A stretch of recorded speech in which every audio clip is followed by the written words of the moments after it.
Bem, segundo vídeo, tô de férias, eu expliquei tudo lá no vídeo que eu falo da saída, né, de Odair Helma. Se você está assistindo esse vídeo aqui sobre o Marcão primeiro de assistir do que assistir no outro, assiste o outro lá que eu falo sobre a saída de Odair Helma e toda a minha opinião e etc. Isso aqui é meio que uma continuação que eu fiz em duas partes para poder subir mais fácil aqui com a internet. Deixa o like aqui embaixo, se inscreva aqui no canal. Eu sou Gabriel Amaral, sou jornalista e sou tricolor. Bem, sobre o Marcão. Eu fui dar uma olhada nos números de Marcão, o Globo Esporte até me facilitou um pouco com isso, que foi ele no Brasileirão comandou a gente por 17 jogos, né, naquele Campeonato Brasileiro de 2019. Ele não assume depois de Diniz, né? Você tem ali a 15ª rodada, se não me engano, a gente sai contra o CSA. Aí ele assume até num jogo da Sul-Americana contra o Corinthians, enfim, mas não dá nem pra contar tanto. E aí depois assume o Oswaldo de Oliveira e o Oswaldo sai após o empate com o Santos no Maracanã, que era a segunda rodada do retorno. Por isso as últimas 17 rodadas foram com o Marcão, com um time já muito combalido no Brasileirão. Tava numa situação tipo entre o Vasco e o Botafogo estão hoje, né? Ele assume e faz uma campanha de cerca de 50% de aproveitamento, né? A média de aproveitamento ficou ali em torno disso, aproximando um pouquinho. Aproveitamento de 50%, quem acompanha aqui o canal já sabe, é aproveitamento de Libertadores, enquanto a gente tem G6. Eu agora não lembro exato de cabeça, mas se eu não me engano, de todos os Brasileirões, desde que a gente tem G6, né?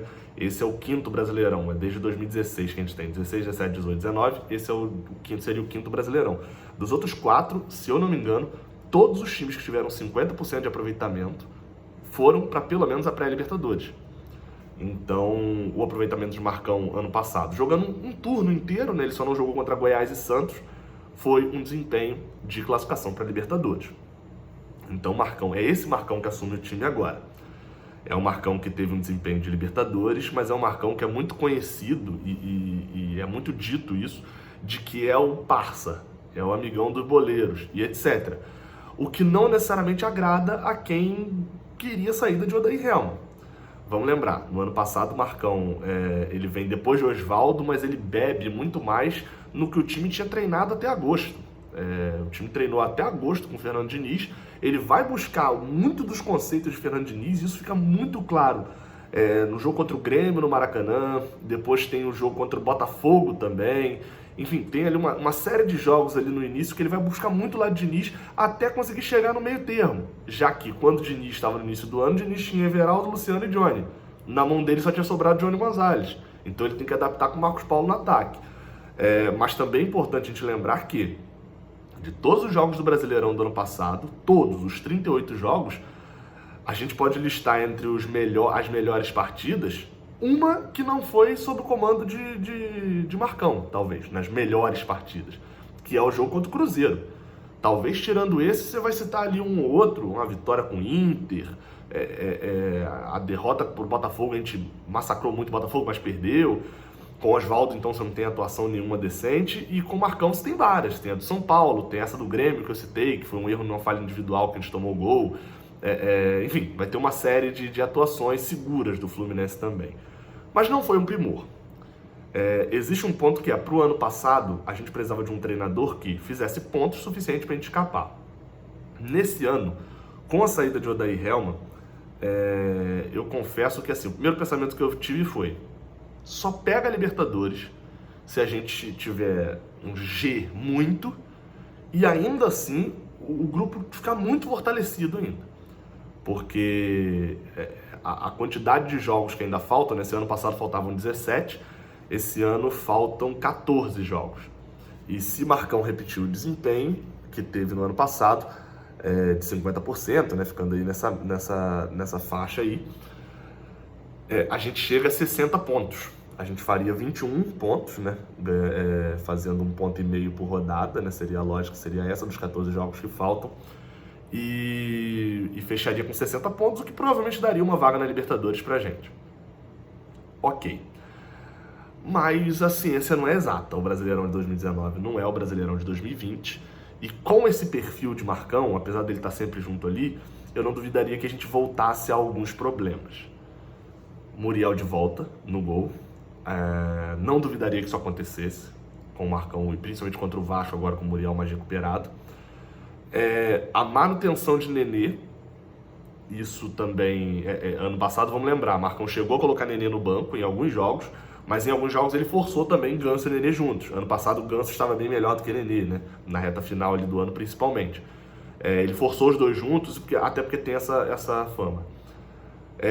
Fred vai se tornar uma peça muito mais relevante ainda, e inclusive até visivelmente, porque por Marcão ser esse boleiro, ser o cara gente boa e etc., se as coisas não estiverem indo tão bem, a chance de dizerem que é Fred que está escalando o time, ou até de ser o próprio Fred escalando o time, etc.,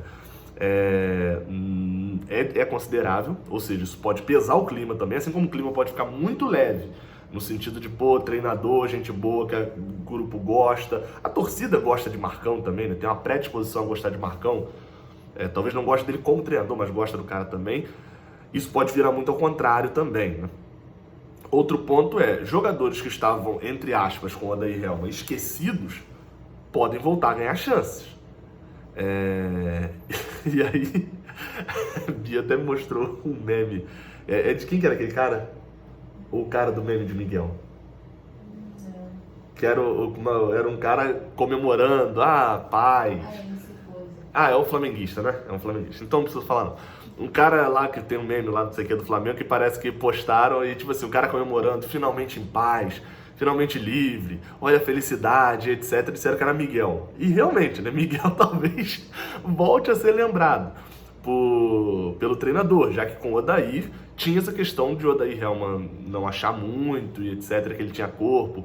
Outro jogador é Ganso também, né? Ganso até é utilizado, mas não é tão utilizado. Talvez com o Marcão, rendeu no ano passado, talvez volte a ser mais utilizado nesse ano também. E aí volta para aquele mesmo ponto de Fred. Talvez ele tenha mais influência sobre o Marcão para dizer aonde vai ser escalado. A gente não sabe como é que está o grupo nesse sentido. Na estrutura do time, eu acredito que o Odair não mexa inicialmente. O Odair, vai ser difícil mudar a questão de treinador, né? Quase um ano com o cara. Marcão não mexe inicialmente. Assim como ele fez com a questão de Diniz, o grupo estava muito fechado, estava legal, o grupo estava gostando também em relação aos jogos com o Odair Helma. É bom, todo jogo que você termina vencendo, o grupo gosta. Então, assim como ele fez com o Diniz, que o grupo gostava do que o Diniz fazia, vem o Oswaldo, quebrou tudo, inclusive o grupo, e aí quando volta o Marcão, ele pega e fala pra galera, né? Vamos voltar a jogar do jeito que vocês gostam. Quanto ao Odair, dessa vez, o grupo até não vinha jogando mal, não vinha o jogo contra o Atlético Paranaense, por exemplo. Então você tem um ponto ali de que eu acho que ele não vai ser um rompimento como ele foi com o Oswaldo, voltando para Diniz, né? Eu acho que dessa vez ele vai tentar dar um segmento pro trabalho e a gente só vai ver uma cara de Marcão talvez no time pro ano que vem. A gente ainda tem 3 jogos esse ano, né? Vasco, Atlético Goianiense e São Paulo. E aí no ano que vem estreia com o Fla-Flu. Acho que talvez ali a gente já tenha uma cara melhor de Marcão no time. Então assim, isso pode acontecer de caras novas. Jogadores que têm recebido muita oportunidade com o Odair Helman, a gente tem que ver como vai ser com o Marcão. E eu acho que você já tem 4 nomes na sua cabeça, né? Caio, Cardoso, Felipe, Paulista. Esses dois têm recebido muitas chances com o Odair. Não sei como vai ser com o Marcão. O Odair não desistiu dos dois. E em relação às laterais também, não duvidaria que a gente voltasse a ver um Egídio de titular, ou, talvez, numa falha de Barcelos. Enfim, a gente precisa ver como que vai ser Marcão em 2020.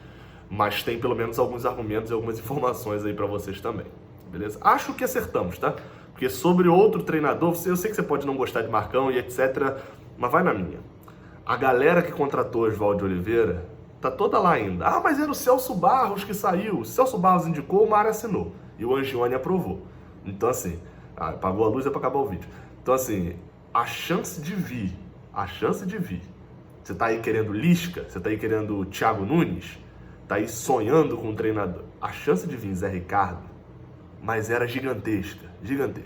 E de Barroca também, porque o Barroca o Botafogo pegou primeiro, porque senão apostaria dinheiro em Barroca no Fluminense, que é amigo de Paulo Angione. Enfim, vamos ver o que vai rolar sobre o Marcão. Eu reapareço aqui amanhã, mas na verdade a aparição de amanhã já foi feita no domingo. Então provavelmente só reapareço aqui. Não vou falar isso não, porque a chance de chegar amanhã e o Mário Bittencourt sofrer um impeachment é muito grande. Então vou ficar quietinho, uma hora eu reapareço. Valeu!